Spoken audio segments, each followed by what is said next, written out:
How about our hands in our pockets? Yeah, we can do that. Hi, everyone. Happy Halloween. I thought we put this in the beginning of the cooking video. Oh. Maybe I won't explain why we look the way we look and just let it ride like that. Mm-hmm. I mean, this seems to track. Mm-hmm. Yeah. But hi! We are out taking our annual Halloween pictures this year, and look at this cute black squirrel that we saw. We never see black squirrels around here, and we were so excited. It sat so perfectly still. It was so peaceful and quiet out in the woods today while taking pictures. It was really pleasant. Now let's hop on over into the kitchen at Witch Hollow. I wasn't too sure what my last Halloween-themed recipe would be. However, this stew that I made is perfect.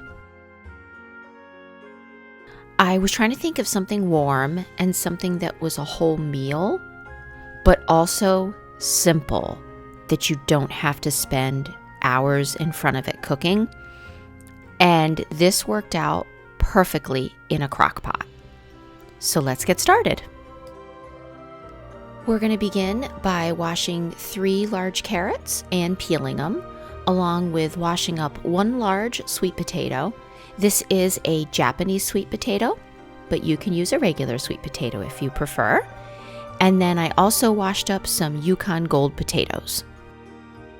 I started by adding 8 cups of filtered water to my crock pot. We're going to begin by peeling our Japanese sweet potato. However, we will not be peeling the Yukon Gold potatoes that we're adding. I really enjoy the Japanese sweet potato in this because it adds a little bit of sweet, but it also has a really creamy texture. So when you bite into it while you're eating the stew, it's just very unique, and it makes it very enjoyable and warm and cozy. I'm cutting the pieces pretty small because I want them to be bite-sized and fit on the spoon. Time to add the Yukon Gold potatoes, but you could also use red potatoes here or russet potatoes. Thinking about it now, that's why this stew recipe is so great, because you can kind of switch out your vegetables. So I was just thinking that you could even put rutabaga in this or turnips. I think that would equally be delicious, which I might have to try in the next few weeks. I saw online that you could cut carrots up to make them look like little pumpkins, but I tried it a couple different ways and I could not get it to work. If any of you have had success with that, please comment below and let me know how you did it, but I gave up and just cut my carrots up normally. I only ended up cutting 2.5 carrots and putting it in here because my carrots were so large. So to this in the crock pot now, I am not going to add anything else. I'm not going to add any seasonings at the moment. It's just water, Japanese sweet potato, regular potatoes, and carrots. I'm going to turn the crock pot to high and put the lid on and let it cook like that for 4 hours. 4 hours later, we are back, and I am going to lower the crock pot to low heat from high. And then I'm going to add all of our spices and the remainder of our ingredients except for the mushrooms. You probably noticed that I used water only and I didn't use any pre-made broth.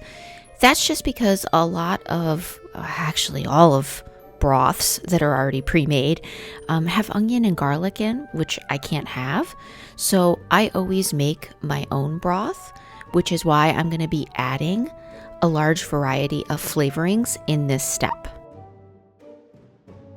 I'm going to start by adding 2 tablespoons of molasses, 2 tablespoons of soy sauce, 1 to 2 tablespoons of liquid aminos, fresh ground pepper to taste, And I do add a decent amount of fresh ground pepper just because we like that flavoring.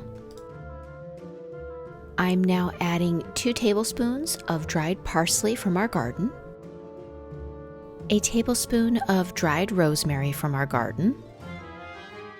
Now I'm going to give it a quick stir, and the last thing I'm going to be adding is the Impossible meat.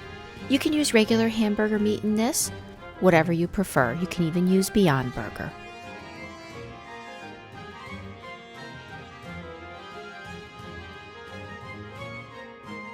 I wanted to taste the broth because I did not add any salt initially. I added liquid aminos and soy sauce, but I felt it just needed a little bit more salt.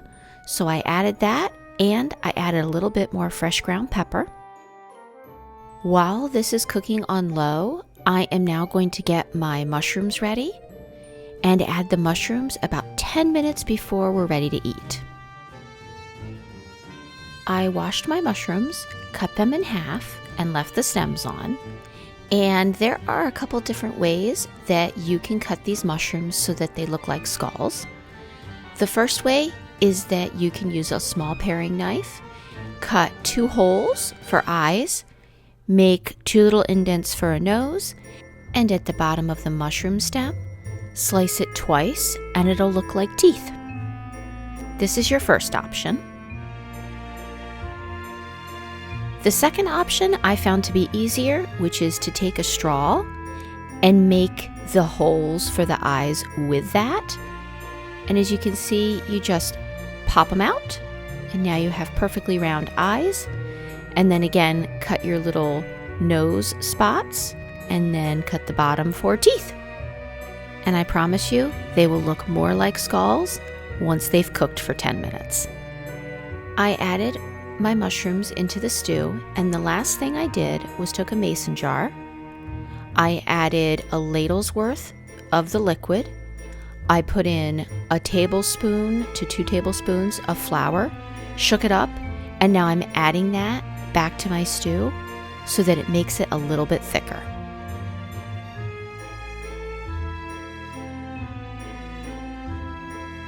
"10 minutes later, and our stew is ready.